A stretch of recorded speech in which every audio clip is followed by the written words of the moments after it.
الحمد لله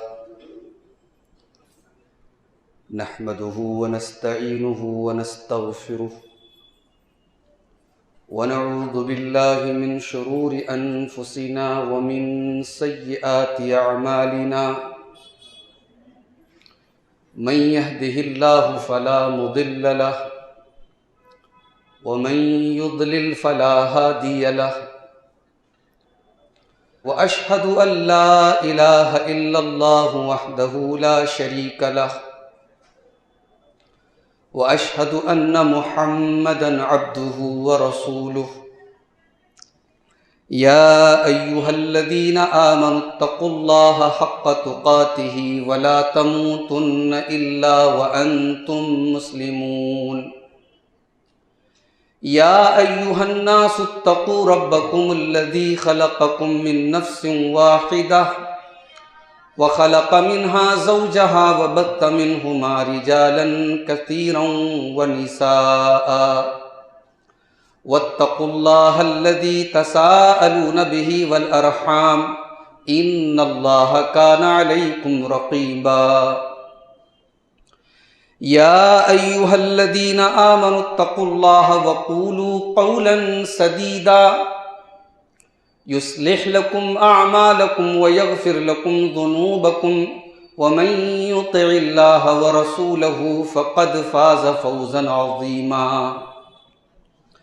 أما بعد فإن خير الحديث كتاب الله وخير الهدي هدي محمد صلى الله عليه وسلم وشر الأمور محدثاتها وكل محدثة بدعة وكل بدعة ضلالة وكل ضلالة في النار أعوذ بالله من الشيطان الرجيم بسم الله الرحمن الرحيم يا أيها الذين آمنوا لا تأكلوا أموالكم بينكم بالباطل إلا أن تكون تجارة عن تراض منكم ولا تقتلوا أنفسكم إن الله كان بكم رحيما۔ اللہ تعالی ہماری اس حاضری کو قبول فرمائے اور جو مفید باتیں قرآن و سنت کی روشنی میں ہم نے ابھی سنی ہیں اور انشاءاللہ ابھی آپ سنیں گے، ان باتوں پر کہنے والے کو، سننے والوں کو، سب کو عمل کی توفیق عطا فرمائے۔ میرے بھائیوں، اسلام ایک ایسا دین ہے جو دنیا اور آخرت دونوں میں بیلنس اور توازن کا حکم دیتا ہے۔ اسلام اس کا نام نہیں ہے کہ آپ آخرت کی تیاری کریں اور دنیا کو بھول جائیں، نہیں، یہ اسلام نہیں ہے۔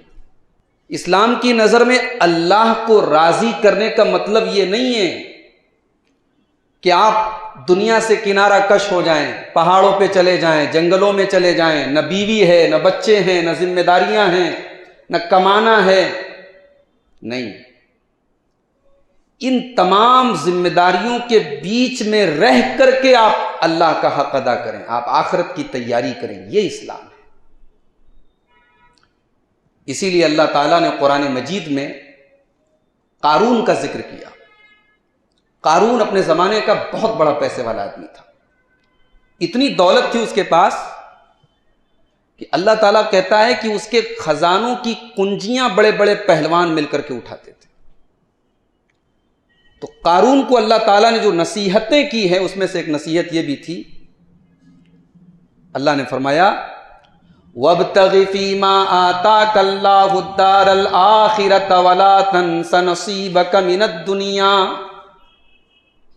اے قارون، تجھے اللہ تعالیٰ نے جو دولت دی ہے، اس دولت کے ذریعے تو آخرت کی تیاری کر، اس دولت کے ذریعے تو اللہ کو راضی کر، وَلَا تَنْسَ نَصِيبَكَ مِنَ الدُّنْيَا، لیکن اے قارون دنیا میں جو تیرا حق ہے، تیری بیوی کا حق ہے، تیرے بچوں کا حق ہے، تیرے رشتہ داروں کا حق ہے، تیرے جسم کا حق ہے، اس حق کو تو مت بھول، اپنے دنیا کے حق کو تو مت بھول اور اپنے مال کے ذریعے تو آخرت کی تیاری کر۔ یہ ہے اسلام کا اسٹینڈ زندگی کے تعلق سے۔ ہماری زندگی ایسی نہ ہو کہ ہم دین کے لیے، آخرت کے لیے تو بڑی محنت کر رہے ہیں، بیوی کا حق ادا نہیں کر رہے ہیں، بچوں کا حق ادا نہیں کر رہے ہیں۔ یہ اسلام نہیں ہے۔ اللہ کے رسول کے ایک صحابی تھے، حضرت ابو دردہ رضی اللہ تعالیٰ، یہ انصاری صحابی تھے، بڑے عابد تھے، دن میں روزہ رکھتے تھے، رات میں تہجد پڑھتے تھے، بیوی کا حق نہ کے برابر ادا کرتے تھے۔ ان کے ایک دوست تھے حضرت سلمان فارسی رضی اللہ تعالیٰ، وہ مہاجر بھائی تھے، دونوں کے بیچ میں بھائی چارہ کرایا تھا اللہ کے رسول نے۔ تو حضرت سلمان فارسی کبھی کبھی ان سے ملنے آتے تھے، ان کے گھر آتے تھے۔ اس وقت پردے کا حکم نازل نہیں ہوا تھا، تو ایک دوسرے کی بیویوں سے بھی بات چیت کرتے تھے بغیر پردے کے۔ تو ایک مرتبہ حضرت سلمان فارسی آئے تو دیکھا کہ حضرت ام دردہ کے بال بڑے بکھرے ہوئے ہیں، میلے کچیلے کپڑے ہیں۔ تو پوچھا کہ کیا بات ہے، بڑے عجیب و غریب حلیے میں آپ نظر آ رہی ہیں، کیا بات ہے؟ تو حضرت ام دردہ نے کہا کہ میں کس کے لیے بال میں کنگھی کروں، تیل لگاؤں، سجوں سوروں، کس کے لیے کروں؟ میرے شوہر کو تو کوئی مطلب ہی نہیں ہے۔ بھئی ایک شادی شدہ عورت جو ہے اس کی زیب و زینت اس کے شوہر کے لیے ہوتی ہے۔ یہ الگ بات ہے کہ آج ہمارے یہاں الٹا ہو گیا معاملہ، آج کہیں جانا ہو تو سب سے زیادہ سجتی سنورتی ہیں، شوہر کے لیے نہیں سجتی سنورتی ہیں۔ شوہر بیچارے کو جو ہے وہی ٹریڈیشنل لک ملتا ہے، اس کو کچن والا، مسالے والا، بدبو والا۔ کہیں شادی میں جانا ہو، پارٹی میں جانا ہو، تب جو ہے پارٹی ویئر نکلتا ہے۔ اللہ معاف کرے ہماری ماں بہنوں کو۔ تو حضرت ام دردہ نے کہا کہ میں کس کے لیے سجوں سوروں، شوہر کو کوئی مطلب ہی نہیں ہے۔ حضرت سلمان فارسی سمجھ گئے کیا ماجرا ہے۔ تھوڑی دیر کے بعد حضرت ابو دردہ آئے۔ حضرت ابو دردہ نے فوراً دسترخوان بچھایا، کہا بھائی سلمان کھانا کھا لو۔ کہا اور آپ؟ کہا میں تو روزے سے ہوں۔ کہا نہیں بھائی آپ کو روزہ توڑنا پڑے گا، نفل روزہ تھا۔ کہا آپ کو روزہ توڑنا پڑے گا تب میں کھاؤں گا کھانا۔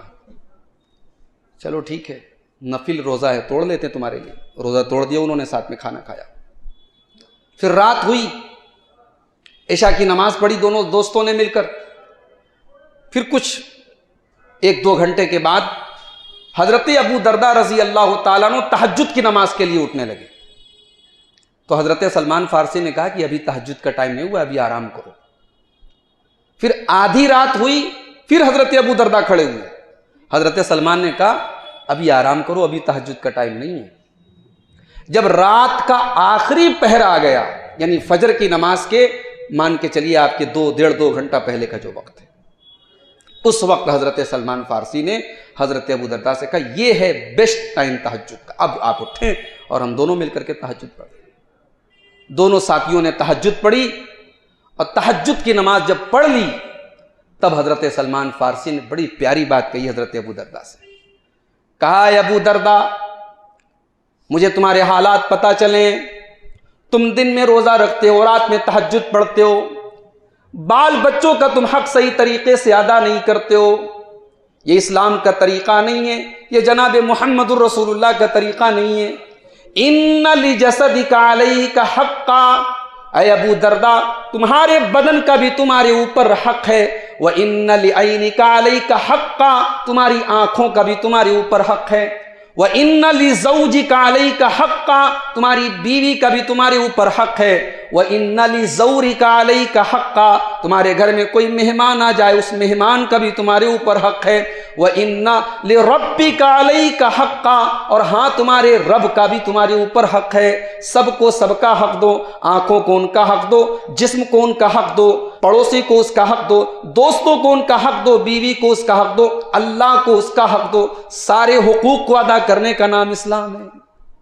حضرت ابو دردہ رضی اللہ تعالیٰ عنہ فجر کی نماز میں جب مسجد میں آئے اور رسول اکرم صلی اللہ علیہ وسلم کے ساتھ نماز پڑھی، اور نماز کے بعد یہ ساری گفتگو انہوں نے اللہ کے رسول کو سنائی کہ اللہ کے رسول ایسا ایسا معاملہ میرے ساتھ ہوا، تو اللہ کے رسول نے تائید کی اور کہا کہ صدق سلمان، سلمان نے بالکل صحیح بات کہی۔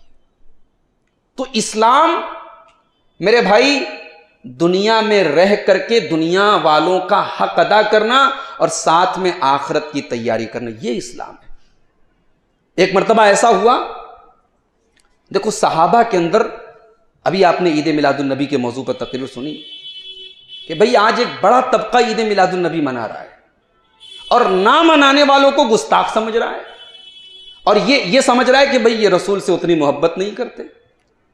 اچھا، ایک یعنی دین کو کنارے کر دو، ایک دنیا کے اینگل سے سوچو، دنیا کے اینگل سے سوچو تو لگتا ہے یار ہندو بھائی ہمارے کرشنا جی جو ان کے معبود ہیں ان کی پیدائش کا جشن مناتے ہیں، عیسائی جو ہے وہ میری کرسمس مناتے ہیں، دنیا کے سارے مذاہب والے اپنے مذہبی رہنما کی پیدائش کا جشن بڑے جوش و خروش سے مناتے ہیں، ہم کیوں نہ منائیں؟ بھئی ہم تو اپنے نبی سے سب سے زیادہ محبت کرتے ہیں۔ دنیاوی اینگل سے سوچو، جذبات کے اینگل سے سوچو تو بات تو صحیح لگتی ہے۔ ایک بڑا طبقہ منا رہا ہے، لاکھوں کروڑوں روپے خرچ ہو رہے ہیں۔ ابھی میں ایئرپورٹ سے آیا، جب آپ کی مسجد تک راستے میں نہ جانے کتنی میں نے ڈیکوریشن اور سجاوٹیں دیکھی، لوگ بائک پر اپنے گھر کی عورتوں کو لے کے ٹہل رہے ہیں یہ ڈیکوریشن اور یہ سجاوٹیں دکھانے کے لیے۔ یہ سب کچھ ہو رہا ہے اور یہ دین سمجھ کے ہو رہا ہے صاحب، نیکی سمجھ کے ہو رہا ہے، عبادت سمجھ کے ہو رہا ہے۔ ہمارا بڑا سمپل سا سوال ہے، یہ سارے کام اگر نیکی ہیں، اگر عبادت ہیں، اگر ثواب ہیں، تو اس دنیا میں نیکی کے سب سے زیادہ بھوکے اگر کوئی لوگ تھے تو وہ نبی کے صحابہ تھے۔ بھئی وہ تو رات کی تنہائیوں میں اٹھ کر کے اللہ کی بارگاہ میں رویا کرتے تھے، انہیں تو نیکی کے موقعوں کی تلاش رہتی تھی، وہ تو اللہ کے رسول کے پاس آ کر سوال کیا کرتے تھے، اللہ کے نبی مجھے ایسا عمل بتا دیجئے میں کر لوں تو جنت میں چلا جاؤں، جہنم سے بچ جاؤں۔ جو صحابہ نیکی کے کاموں کے اتنے زیادہ حریص تھے اور نیکی کے کاموں کی تلاش میں رہا کرتے تھے، ان کی زندگی میں کوئی جشن عید میلاد النبی نظر نہیں آ رہا ہے، کوئی جھنڈیاں نظر نہیں آ رہی ہیں، کوئی ڈیکوریشن نظر نہیں آ رہا ہے، 12 ربیع الاول کی تاریخ کو کوئی جلوس نظر نہیں آ رہا ہے۔ اس کا مطلب کہ جس کو ہم نیکی سمجھ کر رہے ہیں وہ صحابہ کی نظر میں نیکی نہیں تھا۔ صحابہ تو نیکی تلاش کرتے تھے بھائی۔ اب کچھ صحابہ اللہ کے رسول کی بیویوں کے پاس آئے، اچھا دیکھو رسول کی نیکی پوچھنا ہے تو رسول کی گھر والی سے آ کے پوچھ رہے ہیں۔ بھئی اللہ کے رسول کی پبلک لائف سب کو پتا ہے، پرائیویٹ لائف تو رسول کی بیویوں کو پتا ہوگی نا۔ تو اللہ کے رسول کی ازواج مطہرات کے پاس آئے اور پوچھا کہ اللہ کے رسول گھر میں جب رہتے ہیں تو کتنی عبادت کرتے ہیں، کتنا روزہ رکھتے ہیں، کتنی نماز پڑھتے ہیں؟ تو بیویوں نے بتایا کہ آپ اتنی نماز پڑھتے ہیں، اتنا روزہ رکھتے ہیں، اتنی تلاوت کرتے ہیں۔ تو ان صحابہ کو اللہ کے رسول کی عبادت کم لگی۔ غور کیجئے گا، یہ حدیث کے الفاظ پڑھ رہا ہوں آپ کے سامنے، بخاری کے الفاظ۔ صحابہ کو لگا کہ بس اللہ کے رسول اتنی ہی نماز پڑھتے ہیں، اتنا ہی روزہ رکھتے ہیں، اتنی ہی نیکی کرتے ہیں۔ تو پھر صحابہ کے دماغ میں خیال آیا کہ بھئی اللہ کے رسول تو بخشے بخشائیں، آپ نیکی نہیں بھی کریں گے تو چلے گا، نیکی کی ضرورت تو ہم لوگوں کو ہے۔ تو ان 3 صحابہ نے اپنے اپنے طور پر اپنے دماغ کے حساب سے، اپنے گمان کے حساب سے ایک فیصلہ لیا۔ ایک صحابی نے کہا کہ آج کے بعد میں رات بھر تہجد پڑھوں گا، کنٹینیو، رات میں سونا نہیں ہے، صرف تہجد پڑھنا، اللہ کو راضی کرنا ہے۔ ایک صحابی نے کہا آج کے بعد میں روزہ کنٹینیو رکھوں گا، کبھی گیپنگ نہیں کروں گا، ڈیلی روزہ رکھوں گا، کبھی گیپنگ نہیں کروں گا، سال کے 360 دن روزہ رکھوں گا۔ تیسرے صحابی نے کہا میں شادی نہیں کروں گا، نہ شادی کروں گا، نہ بیوی آئے گی، نہ بچے پیدا ہوں گے، نہ یہ مصیبتیں آئیں گی، نہ ان کی وجہ سے دنیا بھر کے فتنے میں پڑوں گا، میں شادی نہیں کروں گا۔ اب یہ تینوں صحابی نے جو فیصلہ کیا یہ اپنے گمان کے حساب سے اللہ کو راضی کرنے کے لیے کیا۔ جب اللہ کے نبی کو ان تینوں صحابہ کے اس فیصلے کے بارے میں معلوم ہوا، پیارے نبی نے ان تینوں کو بلایا اور پوچھا کہ کیا آپ لوگوں نے ایسی ایسی باتیں کہی ہیں؟ کہا ہاں اللہ کے رسول ہم نے ایسا کہا ہے۔ آپ نے فرمایا اے میرے صحابہ اما انی اخشاکم للہ واتقاکم لہ، میں تم میں سب سے زیادہ اللہ سے ڈرنے والا ہوں، تم میں سب سے زیادہ اللہ سے خوف کھانے والا ہوں، لیکن میں رات میں آرام بھی کرتا ہوں اور تہجد کی نماز بھی پڑھتا ہوں، میں روزہ بھی رہتا ہوں اور میں گیپنگ بھی دیتا ہوں، میں کنٹینیو روزہ نہیں رکھتا، اور میں نے شادیاں بھی کی ہیں, میں نے نکاح بھی کیے ہیں, اور یہی میرا طریقہ ہے اور یہی میری سنت ہے. فمن رغب عن سنتی فلیس منی, جو میرا طریقہ چھوڑ دے, جو میرے طریقے کے علاوہ کوئی اور طریقہ اپنا لے, اس کا تعلق محمد الرسول اللہ سے نہیں ہے, وہ رسول کے طریقے پہ چلنے والا نہیں ہے. تو ہمارے دین نے میرے بھائی دین اور دنیا دونوں کے کمبینیشن کو اپنانے کا حکم دیا ہے. قرآن مجید میں سب سے بہترین جو دعا ہمیں سکھائی گئی, سب سے جامع جو دعا سکھائی گئی, جو ہم یہاں سے لے کر کے مکہ تک پڑھتے ہیں. ہمارے بعض بھائی جب حج کرنے جاتے ہیں, عمرہ کرنے جاتے ہیں نا, تو ان کو جو ہے ہر چکر میں الگ الگ دعا سکھائی جاتی ہے. وہ بیچارے حج کم کرتے ہیں اور چکر میں چکرا کے رہ جاتے ہیں. تو یہ 7 چکر میں ایک دعا یاد کر لو, بڑی سمپل ہے, بڑی جامع ہے, جو رسول پڑھتے تھے. حجر اسود اور رکن یمانی کے درمیان اللہ کے رسول یہ دعا پڑھتے تھے, جو قرآن کے دوسرے پارے میں ہم کو یہ دعا بتائی گئی. ربنا آتنا فی الدنیا حسنہ وفی الآخرۃ حسنہ وقنا عذاب النار. پروردگار تو ہمیں دنیا میں بھی بھلائی عطا فرما اور آخرت میں بھی تو بھلائی عطا فرما, اور جہنم کے عذاب سے ہمیں بچا لے. ہم نے اللہ سے صرف آخرت نہیں مانگی, ہم نے اللہ سے دنیا کی بھی بھلائی مانگی ہے. اور ایک بات اور, بڑے پوائنٹ کی بات بتاتا ہوں, اس کو نوٹ کر لو. عام طور سے یہ سمجھا جاتا ہے کہ بھئی دنیا میں اگر عیش و آرام چاہیے تو اسلام سے تھوڑا کمپرومائز کرنا پڑے گا. اگر مکمل اسلام پہ چلو گے, دیندار بنو گے, دنیا میں عیش و آرام نہیں مل سکتا.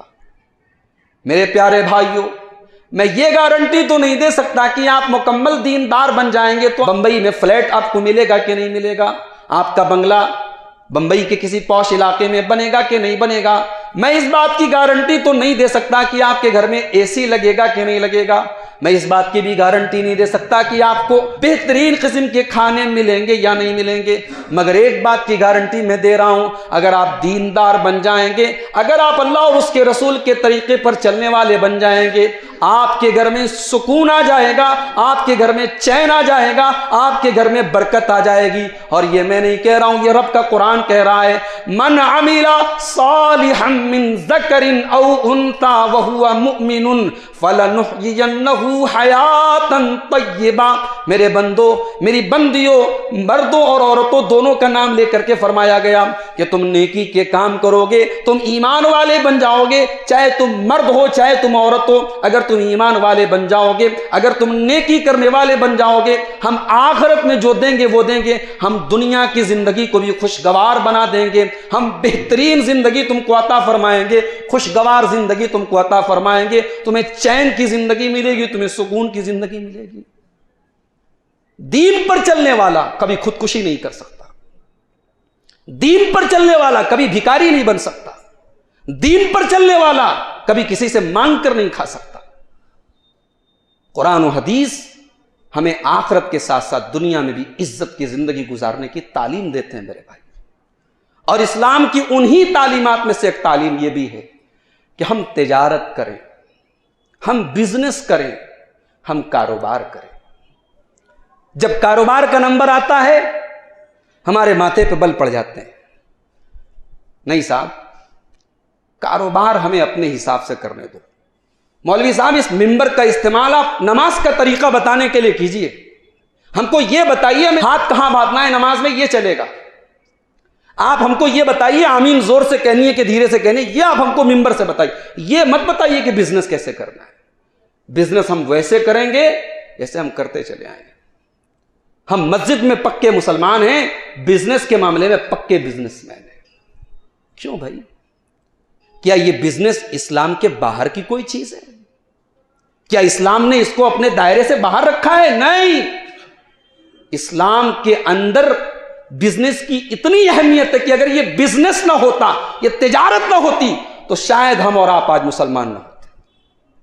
پوری دنیا میں مسلمان جہاں جہاں پھیلے ہیں, تاریخ اٹھا کے دیکھو, مسلمانوں نے تجارت کی ہے, بزنس کیا ہے, دنیا کے چپے چپے میں گئے ہیں، اور جہاں مسلمان تجارت کرنے کے مقصد سے گئے ہیں، بزنس کرنے کے مقصد سے گئے ہیں، وہاں کے لوگ متاثر ہوئے ہیں کہ یہ وہ قوم ہے جو جھوٹ نہیں بولتی، یہ وہ قوم ہے جو بے ایمانی نہیں کرتی، یہ وہ قوم ہے جو چھوت چھات نہیں رکھتی، یہ وہ قوم ہے جس کے یہاں برادری واد نہیں ہے، یہ وہ قوم ہے جس کے یہاں کوئی اونچا کوئی نیچا نہیں ہے، یہ وہ قوم ہے جو ایک اللہ کی عبادت کرتی ہے۔ دنیا کی سب سے بڑی آبادی مسلمانوں کی انڈونیشیا میں، انڈونیشیا میں کوئی مسلمانوں کی فوج نہیں گئی، کوئی جنگ نہیں ہوئی، مسلمان تجار ساحلی علاقوں سے پہنچے۔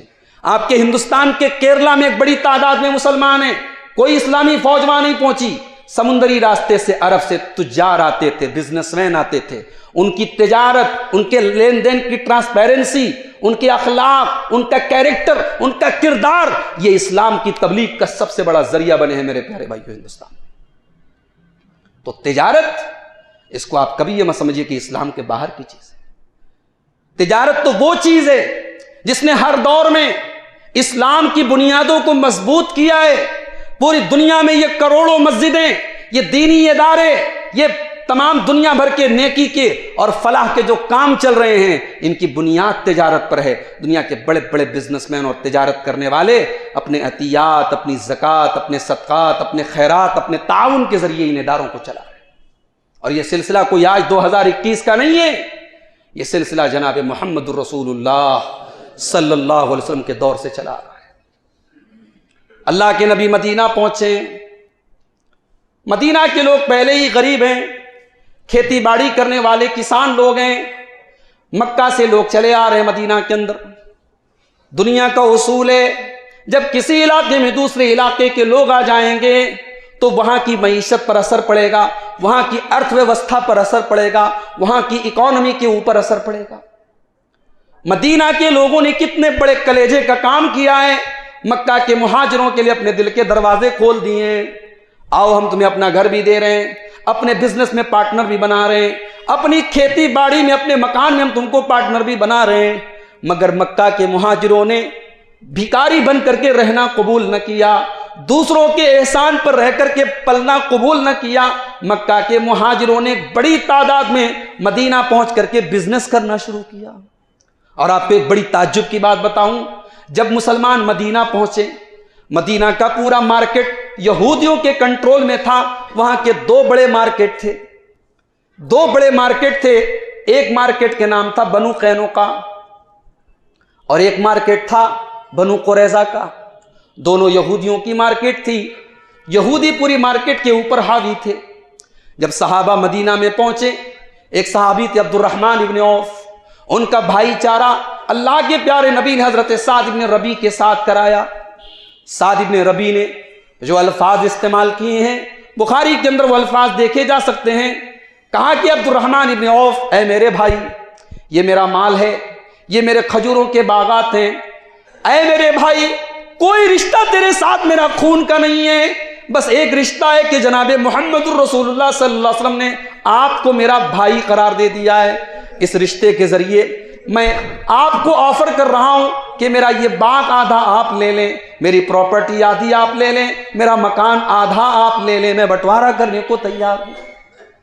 یہاں تک پیشکش کر دی، میری 4 بیویاں ہیں، آپ دیکھ لیں، جس بیوی کو آپ پسند کر لیں۔ ابھی آپ نئے نئے مدینہ میں آئے ہیں، شادی کرنے کے لیے آپ کو رشتہ ملنا مشکل ہے، میں آپ کے لیے یہ قربانی دینے کو بھی تیار ہوں، میری کسی بیوی کو آپ پسند کر لیں، میں طلاق دے دیتا ہوں، عدت گزارنے کے بعد وہ آپ کے ساتھ نکاح کر لے گی۔ میرے بھائی، میں اپنا مال بھی دینے کو تیار ہوں اور آپ کا گھر بسانے کے لیے بھی تیار ہوں۔ بھئی آج دنیا میں 2 ہی مسئلے ہوتے ہیں، ایک انسان کو نوکری مل جائے اور دوسرے جلدی سے شادی ہو جائے، 2 بڑے مسئلے ہوتے ہیں۔ یہاں دونوں مسئلے فری میں حل ہو رہے ہیں حضرت عبد الرحمن بن عوف کے۔ پراپرٹی مل رہی ہے، کھیت مل رہا ہے، بیوی مل رہی ہے۔ بھئی کوئی اگر خود غرض آدمی ہوتا، دوسروں کے ٹکڑے پہ پلنے والی ذہنیت ہوتی تو پھٹ سے اس آفر کو قبول کر لیتا، مگر یہ رسول کے صحابہ ہے، کیا کیریکٹر ہے، کیا کردار ہے۔ حضرت عبد الرحمن ابن عوف نے فرمایا، اے میرے بھائی سعد ابن ربیع، اللہ آپ کے کاروبار میں برکت عطا فرمائے، اللہ آپ کی فیملی اور آپ کے پریوار میں برکت عطا فرمائے، نہ مجھے آپ کا مال چاہیے، نہ مجھے آپ کے کھیت چاہیے، اور نہ مجھے آپ کی بیوی سے شادی کرنی ہے۔ اے سعد ابن ربیع، میں تو ایک تاجر آدمی ہوں، میں تو ایک بزنس مین آدمی ہوں، مجھے مارکیٹ کا پتہ بتا دیں، مجھے بازار کا پتہ بتا دیں، میں اپنے دم پر کھڑے ہو کر کے دکھاؤں گا۔ حضرت عبد الرحمن ابن عوف نے پنیر اور گھی کا کاروبار شروع کیا، اور کچھ ہی دنوں کے بعد اتنی برکت دی اللہ تعالیٰ نے ان کے کاروبار میں کہ شادی کرتے ہیں، اور جب ان کے کپڑے میں، اس زمانے میں جب عورتیں شادی ہوتی تھی تو عورتوں کے بدن میں ایک زرد رنگ کی خوشبو لگائی جاتی تھی، اب وہ خوشبو حضرت عبد الرحمن کے کپڑے میں کہیں سے لگ گئی تھی۔ اللہ کے رسول صلی اللہ علیہ وسلم نوٹ کرتے تھے اپنے صحابہ کی ایک ایک چیز کو، دیکھا کہ زردی لگی ہے کپڑے میں، کہا کہ عبد الرحمن شادی کی ہے؟ کہا کہ ہاں اللہ کے رسول شادی کی۔ ہمارے یہاں جب کسی لڑکے سے پوچھا جاتا ہے شادی کی ہے تو دوسرا سوال کیا ہوتا ہے؟ کیا ملا سسرال سے؟ یہی سوال کیا جاتا ہے، کیا پائے ہو تم، کیا ملا ہے؟ رسول اکرم نے پوچھا بھئی تم نے کیا دیا مہر میں، بیوی کو مہر میں تم نے کیا دیا؟ حضرت عبد الرحمن نے کہا نواتم من ذہب، اے اللہ کے رسول کھجور کی گٹھلی کے برابر سونا دیا ہے۔ چند دن کی تجارت کی یہ برکت ہے، بیوی کو مہر میں سونا دے رہے ہیں، سونے کی ڈلی دے رہے ہیں، کھجور کی گٹھلی کے برابر سونا دے رہے ہیں۔ اللہ کے رسول صلی اللہ علیہ وسلم نے برکت کی دعا دی اور کہا کہ عبد الرحمن ولیمہ کرو، اولم ولو بشاتن، ایک بکری ہی کا ولیمہ کرو لیکن ولیمہ کرو۔ اللہ نے ایسے برکت دی میرے بھائی۔ تو تجارت اس نے تو اسٹیبلش کیا ہے اسلام کو، اس نے تو قائم کیا ہے مسلمانوں کو۔ مدینہ کے اندر ایک کنواں تھا، میٹھا پانی جس میں آتا تھا وہ یہودیوں کے کنٹرول میں تھا۔ اللہ کے رسول صلی اللہ علیہ وسلم دیکھتے تھے صحابہ پریشان رہتے تھے، پانی خریدنا پڑتا تھا یہودیوں سے۔ آپ نے مسجد میں کھڑے ہو کر کے اعلان کیا من یشتری بیر رومتا فیجعل دلوہ مع دلاء المسلمین، کون ہے جو بیر روما کو خرید لے اور اس کنویں کو خرید کر کے مسلمانوں کو وقف کر دے؟ تمام صحابہ بیٹھے ہوئے، ان صحابہ میں ایک رسول کا داماد بھی بیٹھا ہے جو بہت بڑا تاجر ہے، بہت بڑا بزنس مین ہے، دنیا اس کو حضرت عثمان غنی کے نام سے جانتی ہے۔ حضرت عثمان کھڑے ہوئے، اے اللہ کے رسول کسی اور سے کہنے کی ضرورت نہیں ہے، اے اللہ کے رسول کسی اور سے کہنے کی ضرورت نہیں ہے، میں اپنی ذاتی رقم سے وہ کنواں خرید کر کے مسلمانوں کو دے رہا ہوں۔ ایک اور موقع آیا، مسجد نبوی کی جگہ تنگ پڑ رہی ہے، مسجد کی زمین تنگ پڑ رہی ہے، نمازی زیادہ ہو رہے ہیں۔ مسجد کے قریب میں، مسجد کے بازو میں کوئی زمین تھی، نبی اکرم نے اعلان کیا کون ہے جو فلاں کی زمین کو خرید لے اور مسجد کے لیے وقف کر دے، میں اسے جنت کی ضمانت دے رہا ہوں۔ اس موقع پر بھی ایک بزنس مین کھڑا ہوا، ایک تاجر کھڑا ہوا، اور یہ وہی تاجر ہے جس کو دنیا عثمان غنی کے نام سے جانتی ہے۔ کہا یا رسول اللہ میں وہ حصہ خرید کر کے مسجد میں وقف کر رہا ہوں۔ غزوہ تبوک کا موقع آیا، بڑی مشکل کا ٹائم تھا، یہ بڑا لمبا سفر کرنا تھا، مدینہ سے 700 کلومیٹر دور جانا تھا، اور اس وقت مسلمانوں کے حالات بڑے پریشانی کے تھے، گرمی کا مہینہ تھا، کھجوروں کے پکنے کا ٹائم تھا، لمبا سفر ہے، ٹائم بھی صحیح نہیں ہے، سامان بھی بھرپور مقدار میں نہیں ہے، اور پھر دشمن بہت مضبوط ہے، رومن امپائر، رومی حکومت سے جا کے جنگ کرنی ہے۔ اللہ کے نبی کھڑے ہو کر کے اپیل کرتے ہیں، اے میرے صحابہ من جہز جیش العسرا، اس پریشانی میں میرے لشکر کی تیاری میں جو تعاون کرے گا فلہو الجنہ، میں اسے جنت کی ضمانت دے رہا ہوں۔ عثمان غنی کھڑے ہوئے، یا رسول اللہ آپ کا یہ صحابی عثمان، آپ کا یہ داماد عثمان اس غزوے میں جو بھی کر سکتا ہے وہ کرے گا۔ گھر گئے، 1000 سونے کے سکے لا کر کے نبی کے قدموں میں رکھ دیے، 700 درہم لا کر کے نبی کے قدموں میں رکھ دیے، 300 اونٹ سامان کے ساتھ اللہ کے رسول کی خدمت میں دے دیے۔ جب وہ سونے کے سکے لا کر کے رکھے، نبی اکرم ان کے سونے کے سکوں کو اپنے ہاتھوں میں اٹھا کر کے اس طریقے سے گرانے لگے اور کہنے لگے ما ضر عثمان ما عمل بعد اليوم قط، عثمان نے آج اتنا بڑا کام کیا ہے، اگر آج کے بعد عثمان کوئی گناہ کا کام بھی کر دے، کوئی غلط کام بھی کر دے، تب بھی عثمان کا کچھ بگڑنے والا نہیں ہے۔ اسلام کے لیے یہ قربانیاں تجارت کے ذریعے حاصل ہوئی ہیں میرے بھائی، تو اس تجارت میں آج ہمیں اور آپ کو آگے بڑھنا چاہیے۔ مگر یہ تجارت کیسے کی جائے، اس کے اصول کیا ہیں، اس کے قاعدے کیا ہیں، اس پر بھی تھوڑی سی روشنی ڈالنا ضروری ہے۔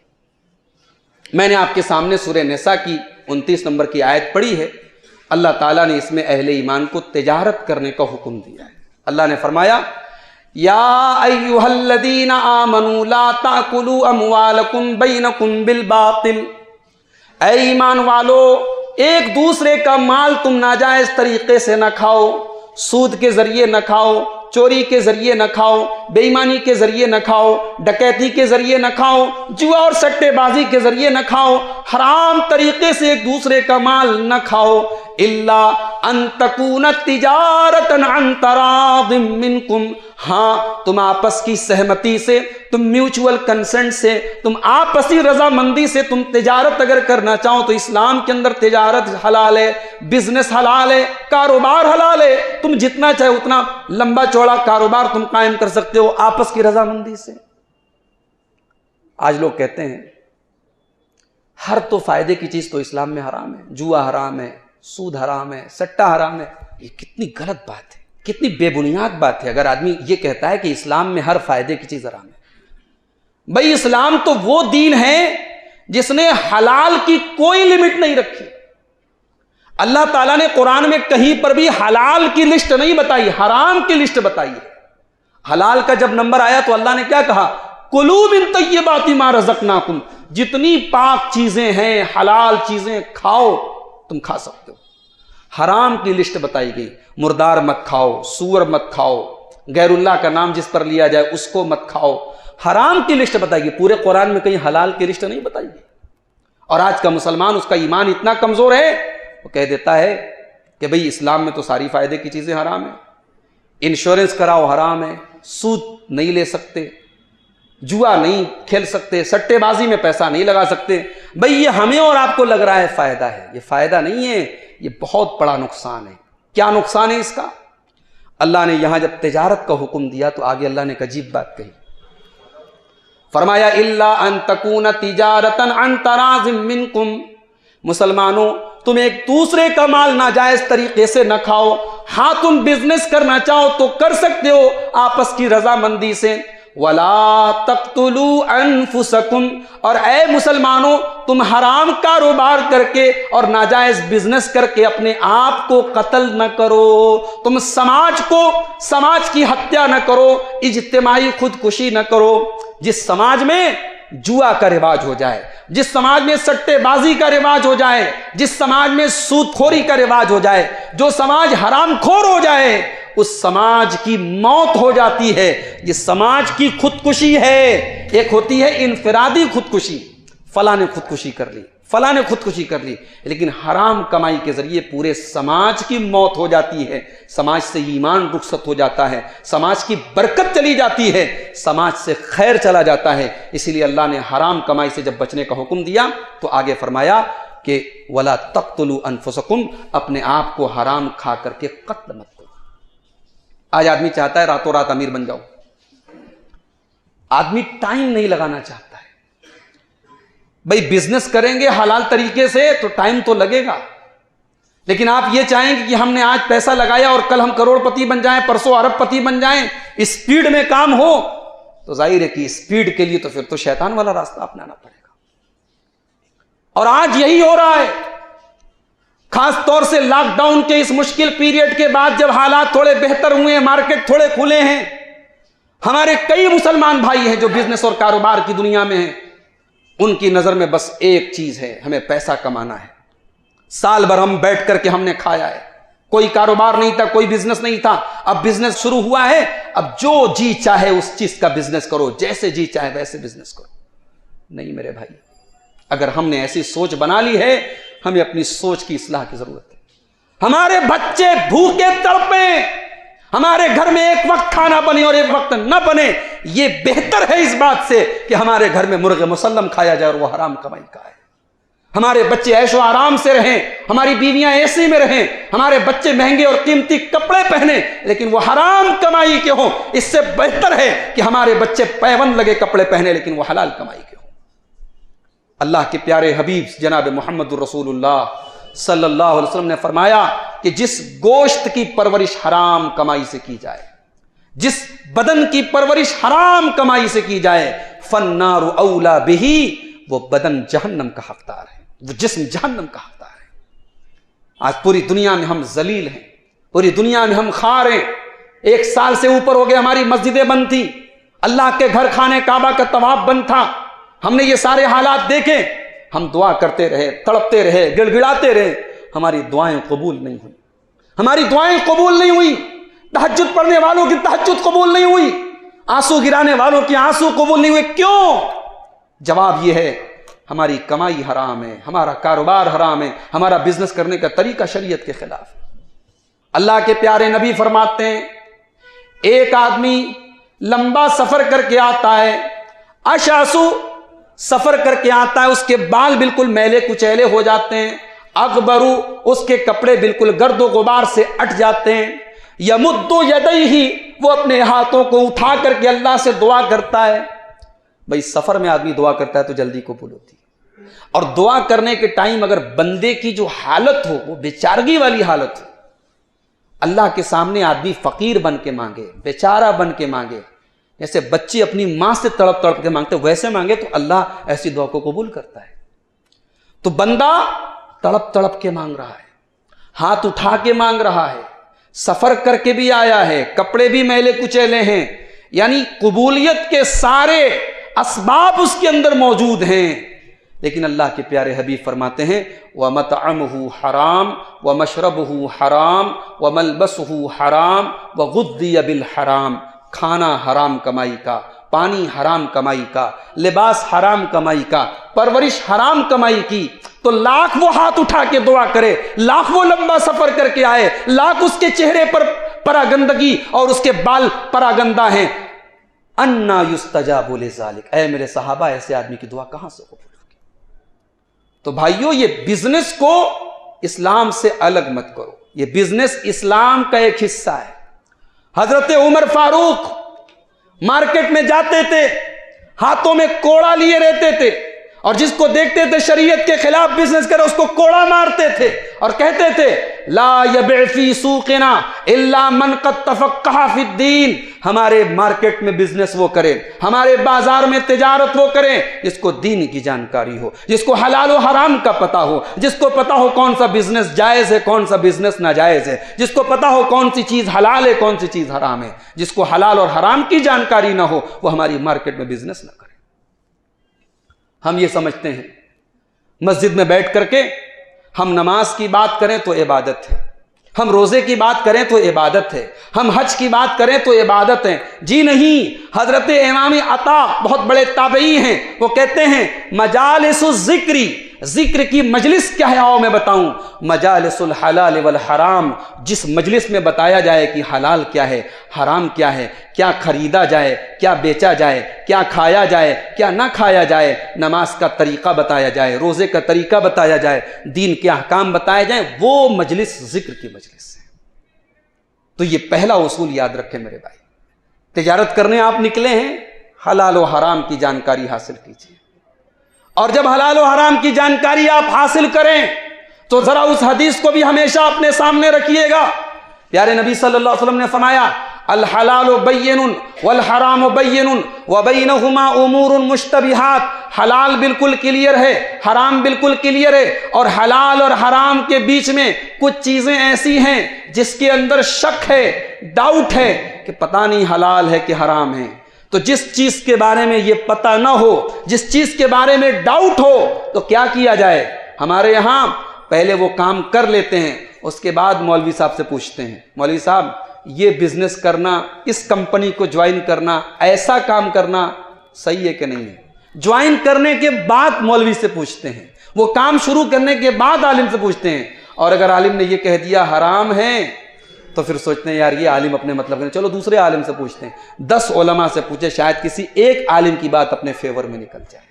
یہ ہمارے طریقے ہیں، یہ ہمارا انداز ہے، یہ ہماری ذہنیت ہے۔ بھائیو اپنی ذہنیت کو ہم تبدیل کریں، اپنی ذہنیت کو تبدیل کریں۔ پیارے نبی صلی اللہ علیہ وسلم فرماتے ہیں حلال بالکل کلیئر ہے، حرام بالکل کلیئر ہے، اور حلال اور حرام کے بیچ میں کچھ چیزیں ڈاؤٹ والی ہیں، شک والی ہیں، تو جو ڈاؤٹ والی چیزوں سے اپنے آپ کو بچا لے جائے، جو شک والی چیزوں سے اپنے آپ کو بچا لے جائے، فقد استبرأ لدینہ وعرضہ، تو اس نے اپنے دین کو بچا لیا، اپنی آبرو کو بچا لیا۔ اس کے بعد اللہ کے نبی ایک مثال دیتے ہیں، جیسے کچھ جانور ان کا مالک ان کو چرنے کے لیے بھیجتا ہے، اب وہ جانور چرتے چرتے دوسرے کی بارڈر کے قریب پہنچ جاتے ہیں، دوسرے کی سرحد شروع ہو رہی ہے اور اس کی سرحد ختم ہو رہی ہے، تو اب اگر اس کا جو چرانے والا جو چرواہا ہے اگر ان بکریوں کو بالکل بارڈر کے ایریا پہ چرائے گا تو اس بات کا ڈر ہے کہ بکریاں دوسرے کے ایریا میں چلی جائیں گی اور دوسرے کا چارہ وغیرہ چرنے لگیں گی، جو کہ غیر قانونی ہو جائے گا، غلط ہو جائے گا۔ اللہ کے نبی فرماتے ہیں کہ اللہ تعالیٰ نے جو حدود بنائی ہیں، اللہ تعالیٰ نے جو حلال اور حرام کا جو فرق بتایا ہے وہ اللہ تعالیٰ کی بارڈر ہے، تو بارڈر کو کراس بھی نہیں کرنا ہے اور بارڈر کے قریب بھی نہیں جانا ہے، لہذا ڈاؤٹ والی چیزوں سے جو بچ گیا اس نے اپنے دین کو بچا لیا۔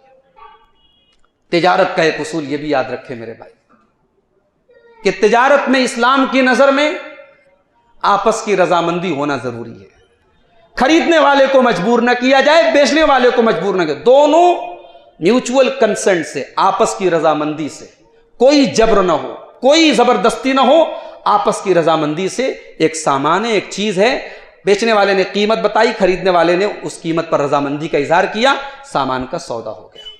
یہ ہے تجارت کی صحیح شکل۔ اور تجارت کی ایک شرط یہ بھی ہے اسلام کے اندر کہ جو مبیع ہے، جو سامان بیچا جا رہا ہے وہ مجہول نہ ہو، وہ معلوم ہو، پتا ہو کلیئر کہ کیا سامان بیچا جا رہا ہے۔ آج شیئر کمپنیوں میں آج لوگ حصہ لیتے ہیں، علماء منع کرتے ہیں کہ ایسی کمپنیوں کے شیئر نہ خریدے جائیں جن کا بزنس پتا نہیں ہے، جن کا کاروبار پتا نہیں ہے، جن کے بارے میں معلوم نہیں کہ ہمارا شیئر، ہمارا پیسہ کس چیز میں انویسٹ ہو رہا ہے۔ ہمیشہ یہ بات یاد رکھو، اسلامی تجارت کا ایک اصول ہے کہ دو چیزیں بالکل کلیئر ہونی چاہیے، ہم جو سامان خرید رہے ہیں یا بیچ رہے ہیں وہ سامان کیا ہے اور قیمت کیا ہے، قیمت بھی کلیئر ہونی چاہیے اور سامان بھی کلیئر ہونا چاہیے۔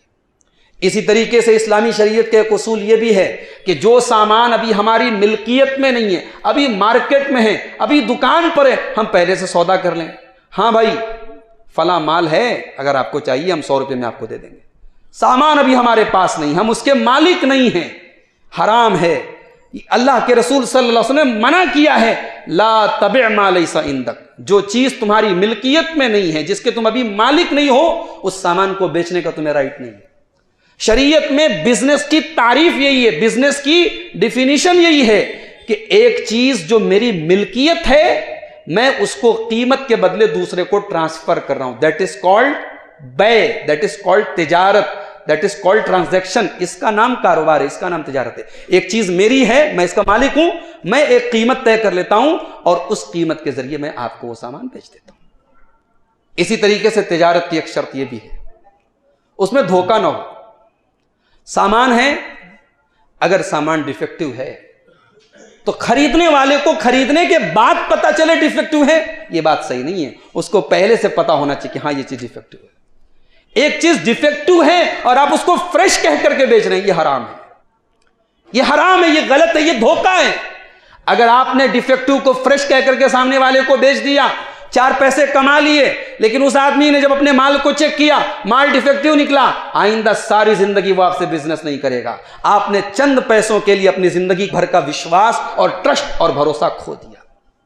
اللہ کے رسول بازار میں جا رہے تھے، گلے کی دکان تھی، گیہوں کی دکان تھی، اللہ کے رسول صلی اللہ علیہ وسلم نے گیہوں کے اندر ہاتھ ڈالا، اندر کا جو گیہوں تھا بھیگا ہوا تھا۔ آپ نے پوچھا بھائی یہ بھیگا کیوں ہے؟ کہا کہ یا رسول اللہ بارش ہو گئی تھی، گیہوں بھیگ گیا، میں نے اس کو اندر ڈال دیا، اوپر رہے گا تو لوگ خریدیں گے نہیں، سوچیں گے گیہوں بھیگا ہوا ہے۔ اللہ کے رسول فرمایا یہ بات تو ٹھیک نہیں ہے، اگر گیہوں بھیگا تھا تو اس بھیگے گیہوں کو اندر رکھنے کا کوئی مطلب نہیں ہے، یہ دھوکہ ہے، یہ فراڈ ہے۔ سامنے والے کو آپ قیمت اس سے لے رہے ہیں سوکھے گیہوں کی اور اس کو بیچ رہے ہیں آپ بھیگا ہوا گیہوں۔ اگر یہ گیہوں بھیگا ہے تو اس سے اوپر ہونا چاہیے تھا۔ اور اس کے بعد اللہ کے رسول نے ایک اصول بتایا، فرمایا من غشنا فلیس منا، جو ہمیں دھوکہ دے وہ ہم میں سے نہیں ہے، دھوکہ دینے والا مسلمان نہیں ہے۔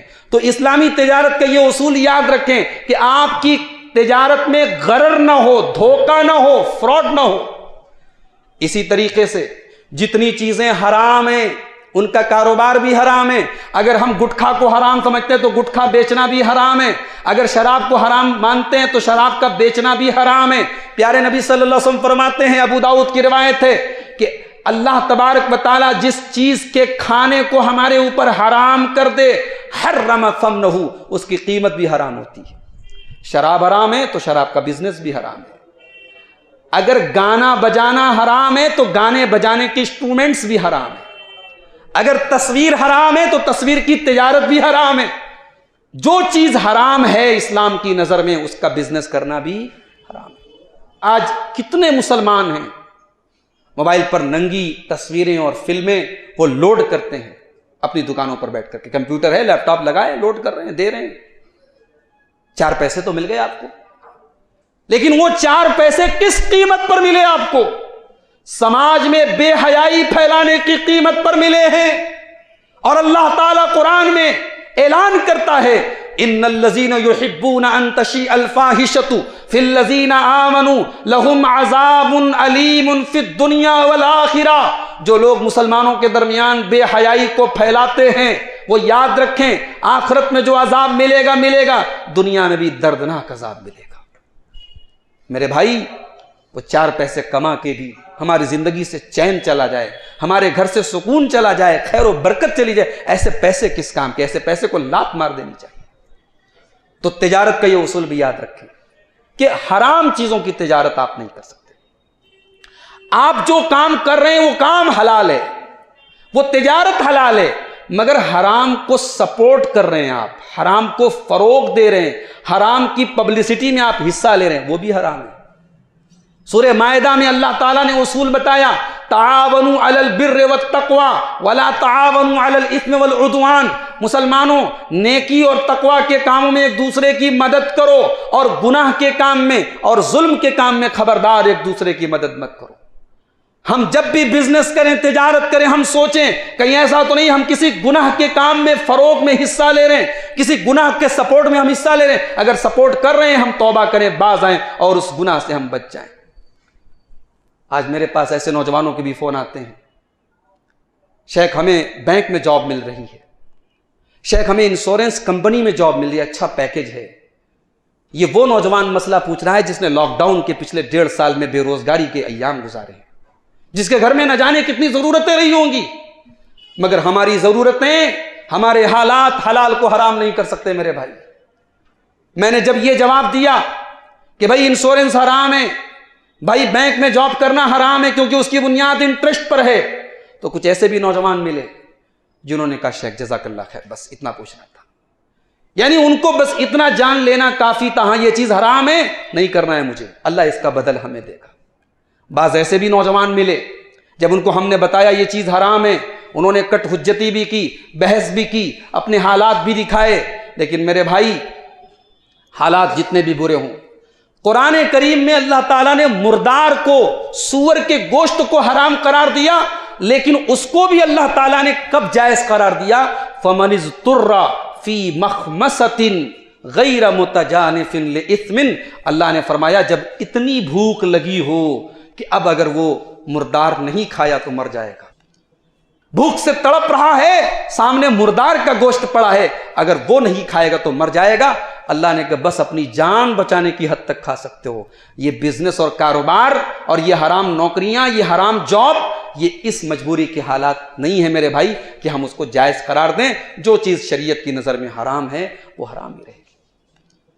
تاجر طبقے سے ایک اور شکایت ہے, بزنس مین طبقے سے ایک اور شکایت ہے کہ جب ہم کاروبار اور بزنس میں لگ جاتے ہیں تو کبھی کبھی ہم اتنے غافل ہو جاتے ہیں, نماز کا ٹائم ہے, گھڑی پر نظر ہے, معلوم ہے 8:30 بجے 8:45 بجے عشاء کی جماعت ہونے والی ہے, لیکن دکان پہ کسٹمر آ گیا, کسٹمر کو ڈیل کر رہے ہیں, ہم کسٹمر کے چکر میں لگے رہ گئے, عشاء کی نماز چلی گئی, دکانداری میں اتنے مصروف ہو گئے, نمازیں چلی گئیں. میرے بھائی, یہ بزنس, یہ کاروبار, یہ سیکنڈری چیز ہے. پہلی چیز یہ ہے کہ ہم اللہ کی عبادت کے لیے پیدا کیے گئے ہیں. ہم یہ بزنس بھی اسی لیے کرتے ہیں تاکہ چین سے خود کھا لیں, بچوں کو کھلا دیں, تاکہ سکون سے اللہ کی عبادت کر سکے. اگر یہ بزنس, یہ کاروبار, یہ دکان, یہ تجارت ہمیں ہمارے رب کے ذکر سے روک دے, ہمیں نماز سے روک دے, نہیں چاہیے ایسی تجارت. ایسی تجارت ہمیں اللہ سے دور کر رہی ہے، ایسی تجارت ہمیں آخرت سے دور کر رہی ہے۔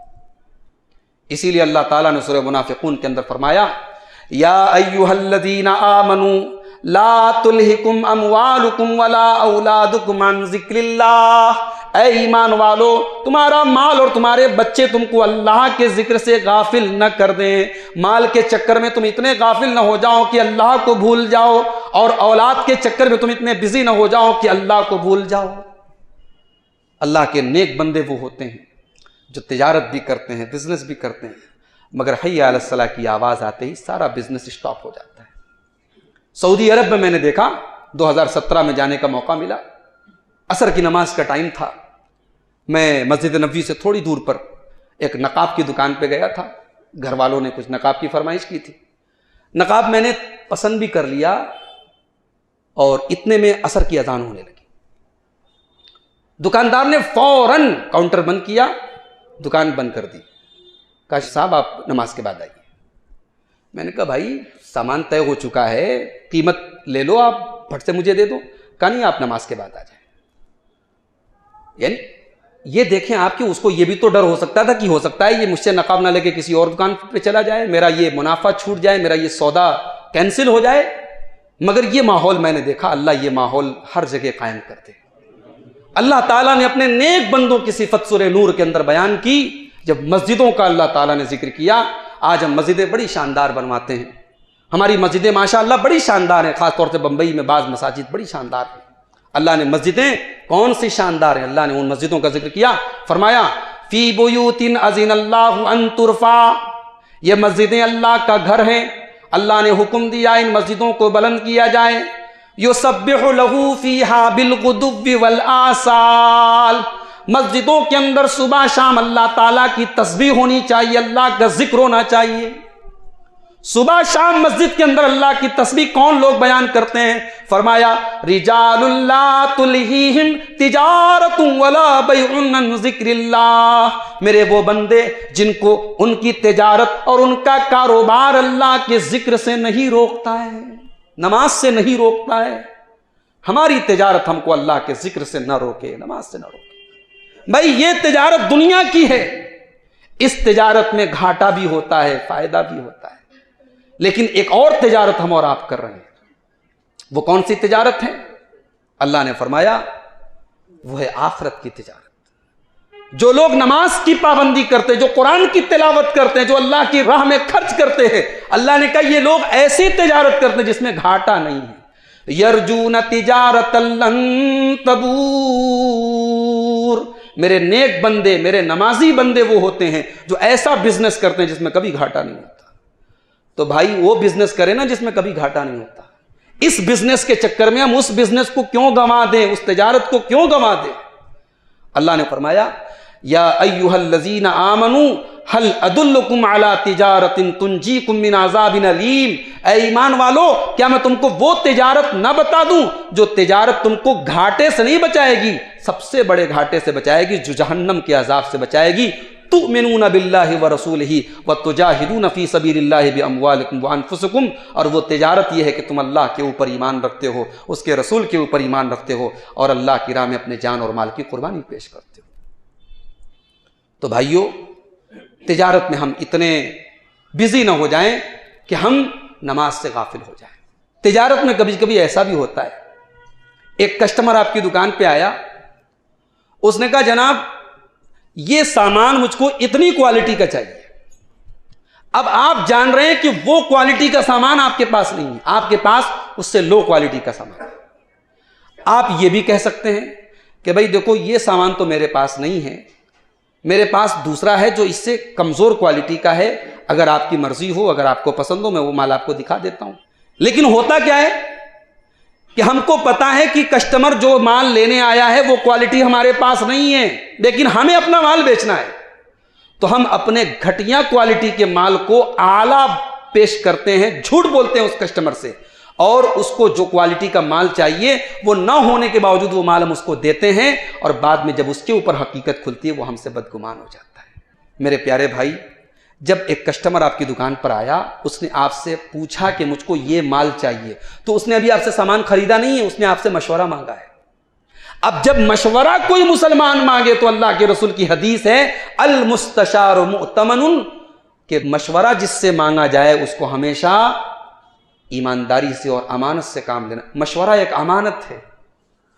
آپ کے پاس کوئی آیا، آپ سے پوچھا بھائی صاحب آپ کے پڑوسی ہیں فلاں صاحب، ان کی لڑکی سے میں شادی کرنا چاہتا ہوں اپنے لڑکے کی، وہ لڑکی ٹھیک ہے، دیندار ہے، نمازی ہے، اب مشورہ آپ سے مانگا جا رہا ہے۔ حاجی صاحب سے آپ سے بڑے اچھے تعلقات ہیں، پڑوسی ہیں آپ کے، مگر اگر واقعی میں رشتہ ایسا نہیں ہے کہ وہ آگے بات بڑھائی جائے تو مشورے کا تقاضا یہ ہے کہ آپ صاف بات کریں۔ کسٹمر آپ کے پاس سامان لینے آیا ہے، اگر وہ سامان آپ کے پاس نہیں ہے، مشورے کا تقاضا ہے کہ آپ اس کو صحیح بات بتائیں۔ عام طور سے ہوتا یہ ہے کہ ہم اپنے فائدے کے لیے، اپنی خود غرضی کے لیے ہم غلط چیز کسٹمر کو دے دیتے ہیں، وقتی طور پہ تھوڑا سا منافع کما لیتے ہیں، لیکن آگے کے لیے ہم بہت بڑی مصیبت اور بہت بڑا ہم نقصان برداشت کر لیتے ہیں۔ اسی طریقے سے میرے بھائیوں، خاص طور سے یہ پورا علاقہ بمبئی تو مانی جاتی ہے بھارت کی اودیوگک راجدھانی اس کو کہا جاتا ہے، یعنی معیشت کے اعتبار سے یہ انڈیا کا اکنامیکل کیپٹل ہے۔ یہاں ایک بڑی تعداد میں لوگ بزنس کرتے ہیں۔ بزنس کا ایک فنڈا، ایک رول میں آپ کو بتا کے بات ختم کر رہا ہوں۔ بزنس میں ہمیشہ یہ رول اپنا لو کہ ہمیں سیل زیادہ کرنی ہے، منافع کم ملے تو چلے گا، سیل ہماری زیادہ ہونی چاہیے۔ عبد الرحمن ابن عوف رضی اللہ تعالیٰ عنہ کا بھی میں نے ذکر کیا، اللہ نے بہت پیسہ دیا تھا ان کو، بہت تجارت میں برکت دی تھی۔ کہتے تھے کہ مجھے اللہ نے اتنی برکت دی کہ میں پتھر بھی اٹھاتا تھا تو اس امید میں اٹھاتا تھا کہ اس کے نیچے سونا ملے گا مجھے، اتنی اللہ نے مجھے برکت دی تھی۔ میں پتھر کو بھی ہاتھ لگاتا تھا تو سونا بن جاتا تھا۔ تو کسی نے پوچھا کہ عبد الرحمن آپ کی تجارت کی برکت کا راز کیا ہے؟ انہوں نے کہا کہ میں سامان زیادہ سے زیادہ سیل کرنے میں یقین کرتا ہوں، میری سیلنگ زیادہ ہو چاہے مجھے منافع تھوڑا سا کم ملے، پتلا ملے۔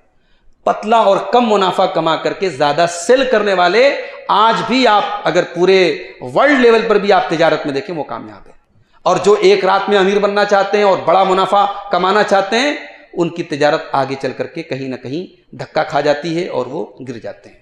تو یہ ایک اصول شریعت نے بیان کیا ہے کہ منافع آپ کم کھائیں۔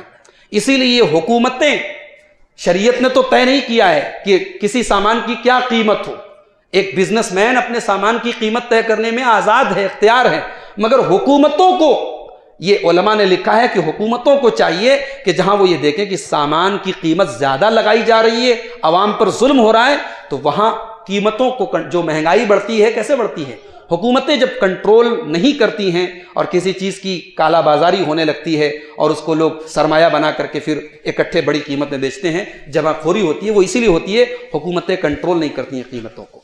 تو قیمت، منافع، اس کی کوئی لمٹ نہیں ہے، مگر اتنا منافع آپ نہ کمائیں جس سے لوگوں پر ظلم ہو۔ قرآن کا وہ اصول یاد رکھیں، ان اللہ یأمر بالعدل والاحسان وایتاء ذی القربى، بے شک اللہ تعالیٰ نیکی کا حکم دیتا ہے اور احسان کا حکم دیتا ہے۔ یہ تجارت کے تعلق سے چند باتیں تھیں۔ آئیے ہم اللہ سے دعا کریں، رب العالمین ہم سب کی تجارت میں برکت عطا فرمائے، رب العالمین ہم سب کو رزق حلال کھانے اور کمانے کی توفیق عطا فرمائے، رب العالمین ہمیں اپنے در کا بھکاری بنائے، کسی اور کے در کا بھکاری نہ بنائے۔ حضرت علی رضی اللہ تعالیٰ عنہ نے ایک دعا ہم کو سکھائی ہے، اور وہ یہ دعا انہوں نے اللہ کے رسول صلی اللہ علیہ وسلم سے سیکھی ہے۔ وہ دعا ہم سب یاد کر لیں، اللہم اکفنی بحلالک عن حرامک واغننی بفضلک عمن سواک۔ بڑی پیاری دعا ہے، بڑی جامع دعا ہے۔ اللہم اکفنی بحلالک عن حرامک، اے اللہ تو اپنے حلال کے ذریعے میرے لیے کافی ہو جا، مجھے اتنا حلال دے دے کہ مجھے حرام کی ضرورت نہ پڑے، اپنے حلال کے ذریعے تو کافی ہو جائے اللہ، اپنے حرام سے مجھے بے نیاز کر دے۔ وَأَغْنِنِي بِفَضْلِكَ عَمَّنْ سِوَاكَ، اور اے اللہ تو اپنے فضل و کرم سے تو اتنا غنی کر دے، اتنا بے نیاز کر دے کہ تیرے سوا کسی اور کے در پہ ہاتھ نہ پھیلانا پڑے۔ میرے بھائیوں، شریعت کی نظر میں ایک انسان اگر خودداری کی زندگی گزارے، کسی کے آگے ہاتھ نہ پھیلائے، بخاری کی روایت اللہ کے رسول نے کہا لکڑی لاد کر کے بیچے، یہ زیادہ بہتر ہے کہ آدمی دوسروں کے سامنے ہاتھ پھیلائے۔ گداگری، دوسروں کے آگے ہاتھ پھیلانا اسلام میں یہ یعنی آخری درجے کی چیز ہے، اس سے جہاں تک ہو سکے آدمی کو بچنا چاہیے۔